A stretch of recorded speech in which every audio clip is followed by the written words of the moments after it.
खत्म किया जाता है। गुस्सा में लाल होकर के अरे रावण खानदान का चिराग कहता है क्या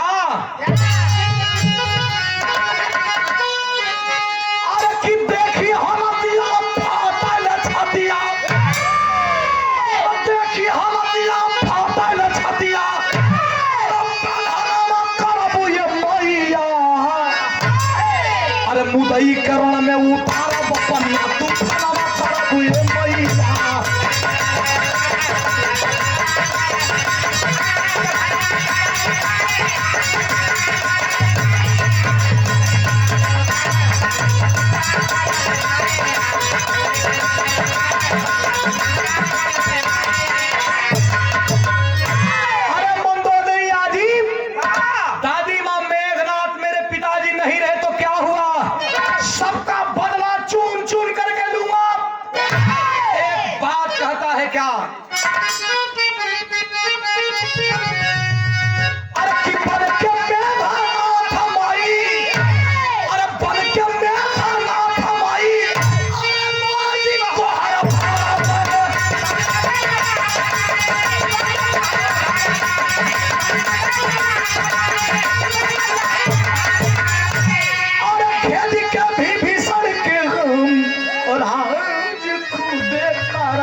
दाना पानी का बात करते हो पता बतावा कहाँ बैठा ला विभीषण। अरे बाप रे बाप लेकर के कसौटी रहल तो वो शंकर भगवान का पुजारी ना स्वयं विश्वनाथ जेकरा पर प्रसन्न रहना भगवानों पर से मुस्कुरात हो कि आज पता चली कि असली वीर कैसन होलन। अरे 13 बरिस का लड़का हो अब मार धस आक्रमण उपकेहर जब बैठल रहा वही विभीषण अभी जनते ना हम कि असली तूफान तो जाओ बचल कैलाश का मास्टर बिरहा में तर जाओ कि हमरे गुरुजी विजयलाल गुरुजी के बड़ी लहा के गाँव कैसे कैसे कैसे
में जाके निकाल करके बाण सुमेर के महादेव के मरलस जवन उनकरे गोड़े तर रहल विभीषण बड़ा ज्ञानी बाण के रफ्तार देख के जान गए कि ओहो जान गए कि इतना तो मेघनाथ का बाण में रफ्तार ना रही कौन है कलश के परिचय बताओ बेटा। कलश के वीर अपना परिचय नहीं दिया करते हैं। वीर का परिचय उसकी वीरता होती है। और सुनो, ये गद्दी खाली करो। इस गद्दी का असली वारिस मैं हूँ, मेघनाथ पुत्र यमरजीत। और इस साला ये कहां से आ गया? ये पहुंच कोई कहा, ये तनी जितनी स्पीड में सुन लो, ये तनी स्पीड में कहाँ भगना, कहा वही अयोध्या का तरफ ये पहुंच गई कार्य दादा। अरे बाप रे ये इतनी उम्र में तना एक बाढ़ का स्पीड बा, ये बढ़ी तो ब्रह्मांड खत्म कर दे। पहुंचल हम दरबार में।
चपले जूता को कहा रे भैया, तुम्हारा मुकुट कहाँ है? खाना की राजा बनैले हवा। एक धन्यवाद है, लेकिन अब राजगद्दी पर हम बैठ ना सकीला ना पाई। कौन काहे सबके तुम्हारी दानी अब क्या बचल? कौन बचल बा कि रावण के, मेघनाथ के, कुंभकर्ण के सबके एक जगह रख दे जाओ और सबकर बल निकाल करके एगो शीशी में बंद कर दे जाओ और ओकरा से एक आदमी बनावल जाओ, तो वैसन अमरजीत आई बा। हरी बाप रे बाप। और तो भगवानों को लगल पसीना तर तर तर तर छुए। कहलो इतना वीर, कहलो इतना वीर नहीं, ओकर बाण के इतना रफ्तार बा के प्रभु आपका लड़ाई में हम आपका साथे रहने, आप कभी बाण का रफ्तार देख ले हैं, लक्ष्मण भैया का बाण का रफ्तार देख ले हैं, वहू को बाण का रफ्तार देखत हैं। बहुत तगड़ा मारत भय सरकार। अब लंका से एक बीज जन्मी और पूरी पृथ्वी पर फिर से रावण जैसा राक्षस हो जाए। अब इतना भय बना दलस विभीषण भगवान के सामने, तो जो ने बात के हल्का ना ले जला को ढेर भय बना देवा। अच्छा, कोनो चीज के बात के परोसे का तरीका होला। मान लो इनका कपार फूट गई, तो एक तरीका ये होल कि ए भैया तो लइका का कपड़ा फूट गई, तो कतनो बढ़िया कपार फूटल बा, अगर तू कहता ए भैया तो लइका का कपड़ा फूट गई, कोनो दिक्कत आ हेतनी फूटल बाजा कब ये भैया अरे तोहार लइका का कपड़ा फाट गई, आदमी आधा उजे भी हो सो जी। तब कहे का तरीका है ना, इतनी चढ़ा के बोल दलस की राम कनरी में तो जानते जनावरों से बेकार बखाई।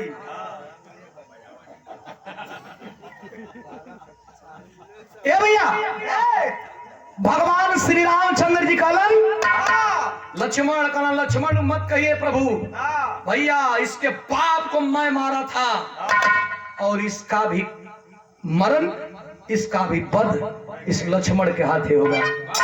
चलूंगा। एक तरफ से विभीषण लेकर के लक्ष्मण भैया को चल रहे हैं और एक तरफ से उधर से लंकाधीराज 13 वर्ष का लड़का अमरजीत चलल हो। तो बिरहा का आखिरी तरज है, लेकिन तरज ना हो, खुशी दिल का वेदना है। ऐसे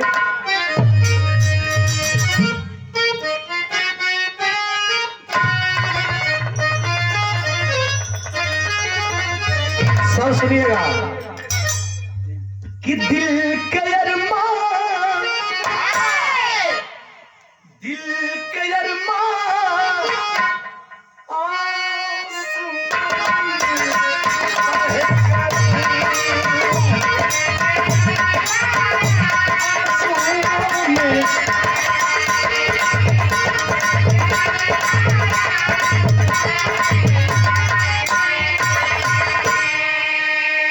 लेकिन ठोक के ताली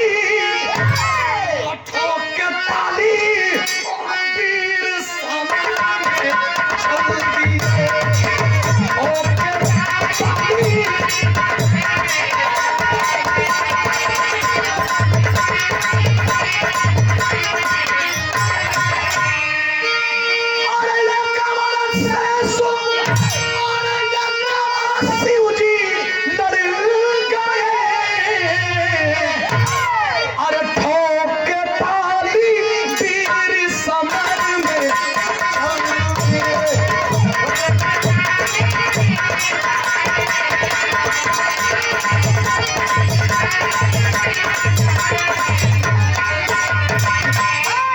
एक और लक्ष्मण एक और शिव जी एक और भगवान शंकर का अनन्य पुजारी और एक तरफ लक्ष्मण जी शेषनाग करता हमरे यहाँ राम रावण युद्ध भई रहल जहाँ मेघनाथ लक्ष्मण युद्ध भई रहल समर भूमि में लंका का धरती पर एक तरफ से 13 वर्ष का अमरजीत और एक तरफ से भगवान मर्यादा पुरुषोत्तम भगवान श्री रामचंद्र जी के छोटे भाई लक्ष्मण जब दोनों आमने सामने हुए तो बिरहा में पॉपट का भाव मास्टर वाह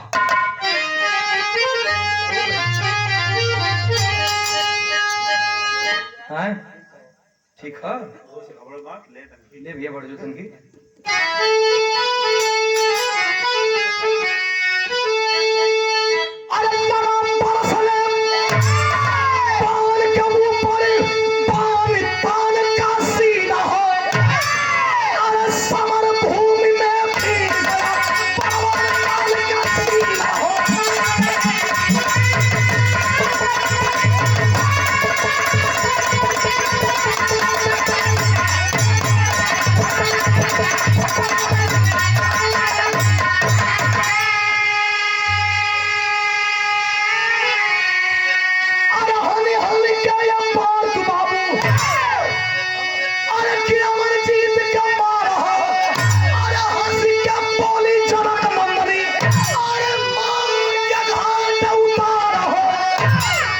पॉइंट फंस गए जब सामना भयल लक्ष्मण से अमरजीत करे तो लक्ष्मण कहा ये बचवा चल जा का तू लड़बा 13 वर्ष का देखना तो लक्ष्मण के मैं होगे कहा ये लइकवा के मर्दवा तू फूल पले ला इतना वीर कहना सतर्क रहा वीर ह कहा चुप रहा मार दे लइकवा के लछरा लागे कोनो मतलब ये बचवा अर्जुन रे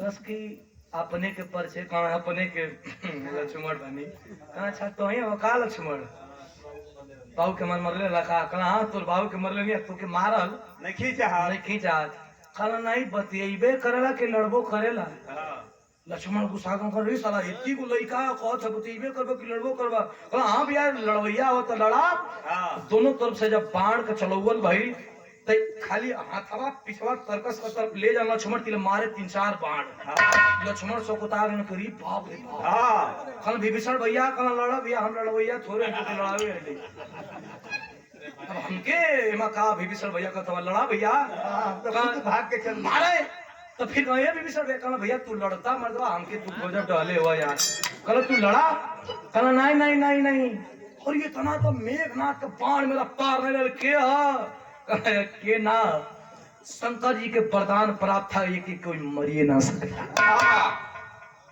कहना हो गई तो हनुमान रहना जान बचा देना हाँ भैया आज मुश्किलें है संभव है आज मर जाबे हनुमानों ने कहाँ लिया के फंसा दल भैया कौन उपाय बताओ कहना हर बेर तुम लोग को उपाय बताओ यार कहना कि अब तो नलो नीलना हो कहना नहीं कौन उपाय बताओ कहना एक उपाय है लेकिन हो मुश्किल कहना कौन उपाय कहना अगर कोनो स्त्री आके तोरे सामने खड़ा हो जाओ अमरजीत बाण न चलाई कहना बस इतनी बात अरे बाप रे संदेशा भेजावल गई अयोध्या में अयोध्या से सीता मैया जब अली लक्ष्मण के सामने खड़ा हो गई और लक्ष्मण के सामने जब खड़ा भैली देखलस लड़का 13 वर्ष का बार मर्यादा में कही गई बात और मर्यादा में लड़ा गया युद्ध हमेशा इतिहास में लिखा जाता है। संसद की कार्रवाई आप लोग सुन लीजिएगा, विपक्ष और पक्ष दोनों में विपक्ष और पक्ष था, लेकिन पहले में जो संसद की कार्रवाई होती थी आज उसका वीडियो देखिएगा, वो आज उतना ही आनंद देता है। लगता था कि सब कुछ विकास होता है लेकिन भाईचारा बना करके। आज की कार्रवाई देखिएगा, संसद में लोग बैठे हैं, पक्ष विपक्ष बैठा है, लेकिन ऐसा टिपा टिप्पणी होता है कि लगता है कि जातीय दुश्मनी है। लेकिन पहले सब कुछ हो भी जाता था लालू जी का भाषण सुनिएगा, सब कुछ कह देते थे, पक्ष विपक्ष दोनों आनंद लेता था और काम भी हो जाता था। तो मर्यादा में की गई बात हमेशा याद रखी जाती है। भगवान श्री रामचंद्र की धर्मपत्नी सीता जी जब आती हैं, जब अली तो देख करके अमरजीत बोला कि ना ना ना, मर्द मर्द से युद्ध रहित ही अमरजीत लड़ता है, औरतों पे हाथ उठाने वालों में से वीर मैं नहीं हूं। अरे मेरा दादा मर गया लेकिन अपने सम्मान के साथ समझौता नहीं किया, मेरा बाप मर गया लेकिन अपने सम्मान के साथ समझौता नहीं किया, मैं भी मर जाऊंगा, मेरा भी इतिहास अमर होगा, कोई भगौड़ा में से नहीं गिनेगा। जब इतनी पतिया कह के तीर धनुष रखरस सीता जी कली की बबुआ लक्ष्मण अब यह मौका बा कर का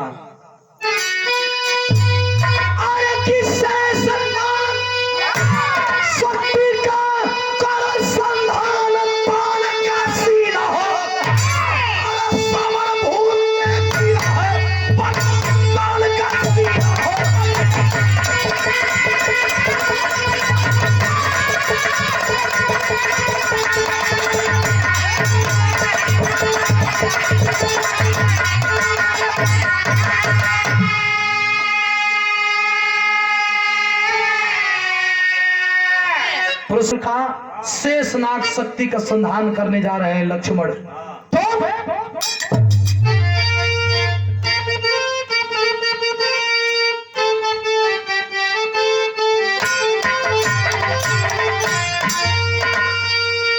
तो चचा तनी एगो मेहनत और कर तनी के दम से वाह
अभिभावक धान जब लक्ष्मण किए हैं जा करके कलेजा में लगता है, हाल हर लड़का 13 बरिस का धाम से धरती पर गिर गई, मुंह में से खून, पूरा शरीर धूल मिट्टी में लदल हो, जा करके रोने लगा अब तो मैं मर जाऊंगा, माँ माँ माँ माँ चिल्ला रहा है, माँ नहीं है।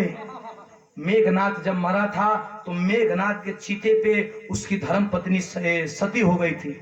आती है, सिलोचना नहीं थी लेकिन आती है मंदोदरी, आकर के अपने नाती को आंचल से अमरजीत को हवा देने लगी। बेटा बेटा तेरे दादा को जैसे मारा गया, तेरे बाप को जैसे मारा गया, तुम लोगों का नाश करने वाला कोई नहीं था, लेकिन भारे विभीषण देशद्रोही, कुल द्रोही, अरे परिवार द्रोही, भाई द्रोही, लेकिन आज नाती द्रोही भी अपने फूल जैसे नाती को मरवा दिया। तू तो मर जाएगा बेटा, लेकिन एक ख्याल कर, लंका में चिराग आखिरी तू बचा है, तेरे पूर्वजों का तारम तार कैसे होगा? वाह माँ मैं क्या कर सकता हूँ, मैं तो मर जाऊंगा। कल तू कर सकता है बेटा, एक काम कर, समुन्द्र से बालू और समुद्र का पानी लेकर के एक हवन कराती है माँ अपने पूर्वजों को तारने के लिए। कैसा हवन है भैया?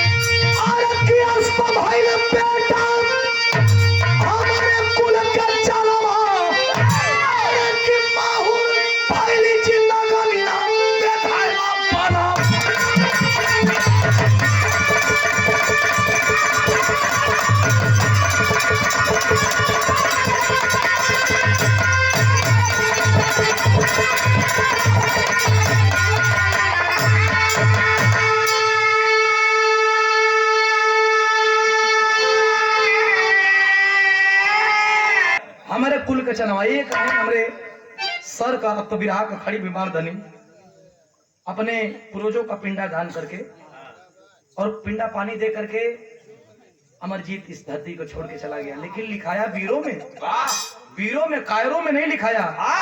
अमरजीत नाम रखा जाता है, इंद्रजीत नाम रखा जाता है, लेकिन रावण भी नाम रखा जाता है, लेकिन विभीषण नाम कोई नहीं रखता है।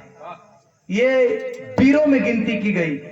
एक लाइन हमारे सर का मांग रहा कि सुधीर जी हम बिरहा सुने आइल बानी, खास करके आपका आवहू में आप जो लोरकी गईले बड़ा पुरानी विधा ओके बजा दा।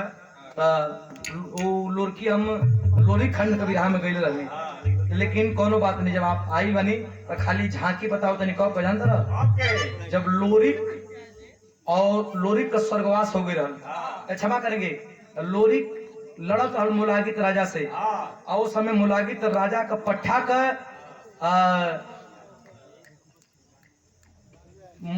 मुलागित का भांजा निरम्मल का मुड़ी ना कटत और ओ घरी लोरिकी खंड में बोलावत होना दुर्गा माई के। कैसे बोलावो जानत हुआ?